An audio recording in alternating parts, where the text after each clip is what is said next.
কেটে গেল প্রায় ২ বছর। এর মধ্যে মাশরাফিকে দেখা যায়নি কোথাও। মাশরাফি কোথায় আছেন এ প্রশ্ন অনেকেরই, তবে সঠিক উত্তর জানেন না কেউই। অনেকেরই ধারণা মাশরাফি বাংলাদেশেই আছেন, কিন্তু তিনি দেশের ঠিক কোথায় অবস্থান করছেন এই তথ্য নিশ্চিত করে বলা মুশকিল। নিজের নিরাপত্তার জন্য চক্ষু আড়ালে রয়েছেন তিনি।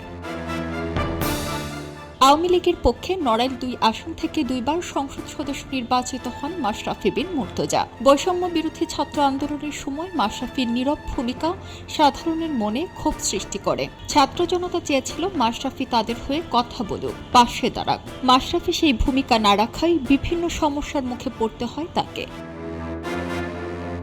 সরকার পতনের পর মাশরাফির নড়াইলের বাড়িতে হামলা ও পুড়িয়ে দেয় একদল জনতা। মাশরাফির দীর্ঘ ক্রিকেট জীবনের নানান পুরস্কার, অর্জন ও স্মৃতি পুড়ে ছাই হয় লুটপাট। মাশরাফি ও তার বাবার নামে মামলাও হয়। এরপর তৈরি হয় মাশরাফির তীব্র নিরাপত্তা সংকট। তারপর থেকে আর কখনো কোথাও জনসম্মুখে দেখা যায়নি মাশরাফিকে। মাশরাফি বাংলাদেশ ক্রিকেট ইতিহাসের অন্যতম সফল অধিনায়ক, যিনি খেলার মাঠ ছাড়া নিষ্প্রাণ। তিনি এই দীর্ঘ সময় ধরে কোথায় আছেন তাকে একবারও দেখা যায়নি কোথাও। মাশরাফির ভক্তদের এক দীর্ঘ অপেক্ষা, কবে জনসম্মুখে আসবেন মাশরাফি।